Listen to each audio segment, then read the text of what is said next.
Hello friends, welcome to my channel that is explore education. तो चलिए आज पढ़ते हैं हिमाचल प्रदेश के कांगड़ा जिले के बारे में। कांगड़ा के दक्षिण पश्चिम में ऊना, उत्तर पश्चिम में गुरदासपुर पंजाब, उत्तर में कुल्लू मनाली और दक्षिण में हमीरपुर की सीमाएं हैं। कांगड़ा की विधानसभा सीट 15 है। कांगड़ा जनसंख्या की दृष्टि से प्रथम स्थान पे है और क्षेत्रफल की दृष्टि से चौथे स्थान पे है। हिमाचल प्रदेश में सबसे ज़्यादा वर्षा कांगड़ा के धर्मशाला में होती है। कांगड़ा की पर्वत श्रेणियां हैं। पहली है धौलाधार, यह चंबा और कांगड़ा के बीच सीमा बनाती है। फिर है पपरोला श्रेणी, यह बड़ा बंगाल को कांगड़ा घाटी से अलग करती है। मंडी में इसे सिकंदरधार कहा जाता है। फिर है कांगड़ा की प्रमुख नदियाँ। पहली है व्यास, यह पालमपुर तहसील के संधोल में कांगड़ा में प्रवेश करती है और मिर्थिल घाट में कांगड़ा को छोड़ देती है। कांगड़ा की सहायक नदियाँ हैं बिंडवा, जिसे बैजनाथ की ऊपर पहाड़ियों से निकलती है। फिर दूसरी है बाणगंगा। कांगड़ा 1 नवंबर 1966 तक पंजाब का भाग था। यह 1 सितंबर 1972 को अस्तित्व में आया। तो चलिए अब पढ़ते हैं कांगड़ा के इतिहास के बारे में। सबसे पहले है त्रिगर्त रियासत, यह हिमाचल प्रदेश की सबसे पुरानी रियासत है। चलिए अब पढ़ते हैं कांगड़ा के इतिहास के बारे में। सबसे पहले है त्रिगर्त रियासत, यह सबसे पुरानी रियासत थी।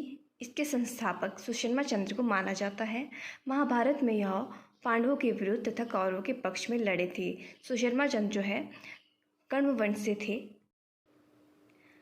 फिर है मोहम्मद गजनवी, इसने 1009 में अपने चौथे अभियान में नगरकोट पर कब्जा कर लिया। उस समय कांगड़ा के राजा जगदीश चंद थे। फिर है पृथ्वी चंद, यह 1330 से 1345 के बीच कांगड़ा के राजा थे। इनके शासनकाल में 1337 ईस्वी में कांगड़ा किला मोहम्मद बिन तुगलक ने जीत लिया था। फिर है रूपचंद, इनके समय में 1365 में फिरोज शाह तुगलक ने कांगड़ा किले पर आक्रमण किया था। इन्होंने ज्वालामुखी मंदिर को लूटा था, वहाँ की लाइब्रेरी को नष्ट किया था, अपने साथ एक किताब को ले गए थे जिसे मशहूर लेखक इज़ुद्दीन खालिद खानी ने फ़ारसी में अनुवाद किया था और उसका नाम दलील फिरोजशाही रखा था। फिर है मेघचंद, यह 1390 में कांगड़ा के राजा थे। इनके समय में 1398 में तैमूर लंग ने कांगड़ा पे आक्रमण किया था। फिर है हरिचंद, इन्होंने नया राज्य गुलेर स्थापित किया था। फिर है आलमचंद, इन्होंने आलमपुर की स्थापना की थी। फिर है घमंडचंद, इन्होंने 1361 में सुजानपुर की स्थापना की थी। इनके शासनकाल में ही इस स्थान का दोहरा नाम सुजानपुर टिहरा पड़ा था। फिर है गुलेर रियासत, इसके संस्थापक जो है हरिचंद थे। फिर है रामचंद, इन्होंने अकबर के आदेश पर कांगड़ा के राजा जयचंद को पकड़ा था। फिर आते हैं रूपचंद, इन्होंने 1620 में कांगड़ा किले पर कब्जा करने में मुगलों की मदद की थी, इसलिए इन्हें जहांगीर ने बहादुर की उपाधि तथा खिल्लत से सम्मानित किया था। फिर आते हैं मान सिंह, इन्होंने मानगढ़ किला बनवाया था। इनके समय में परिवार का उपनाम बदलकर सिंह हो गया था। इन्होंने माऊ कोट और तारागढ़ पर कब्जा करने में मुगलों की मदद की थी। शाहजहां ने खुश होकर उन्हें शेर अफगान के नाम से सम्मानित किया था।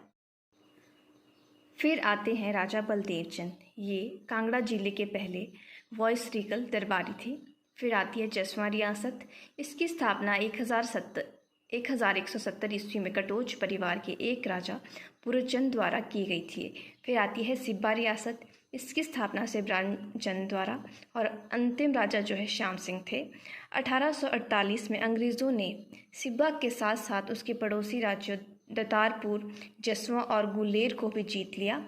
अंग्रेज़ों ने दतारपुर को सिब्बा से जोड़ दिया और वर्तमान में उसे डाडा सिब्बा कहा जाता है। फिर है दतारपुर रियासत, इसके संस्थापक दतारचंद ने 1550 में से बसाया था। इसके अंतिम राजा जो है ज्ञानेंद्र चंद थे। फिर आती है नूरपुर रियासत, जो कि कांगड़ा की सबसे महत्वपूर्ण रियासत थी। इसके संस्थापक जो है जेठपाल है, जिन्होंने इसे 1550 ईस्वी में बसाया था। इसकी राजधानी है पठानकोट। नूरपुर का वास्तविक नाम, जो पुराना नाम था, वो था धमेरी, जिसे राजा जगत सिंह के काल में जहांगीर ने अपने पत्नी नूरजहां के सम्मान में 1622 ईस्वी में बदला था। फिर है नूरपुर का किला, इसे राजा बासु ने इसके संस्थापक थे। फिर है बंगाल रियासत, इसके संस्थापक चंद्रवंशी पंथ के ब्राह्मण गोत्र बंगालिया थे।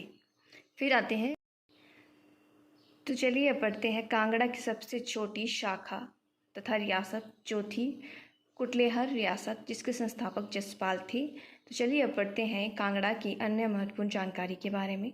पालमपुर में हिमाचल प्रदेश कृषि विश्वविद्यालय है जो कि 1978 में स्थापित किया गया था।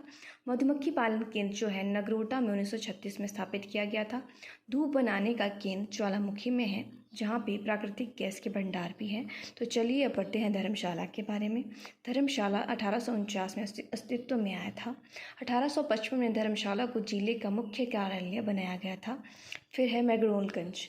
भारतीय सरकार ने यह स्थान तिब्बती अध्यात्म गुरु तथा हजारों बौद्ध शरणार्थियों के लिए निर्धारित किया जब वह 1959 में भारत आए। 1959 में Tibetan institute of performing arts की स्थापना बौद्ध साहित्य और कला प्रदर्शन को संजोने के लिए की गई।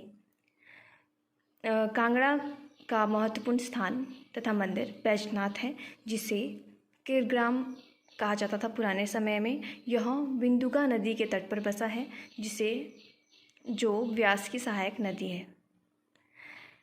थैंक यू फ्रेंड्स, आज के लिए बस इतना ही। अगर आपको मेरी वीडियो यूज़फुल लगती है तो then please like and subscribe to my channel.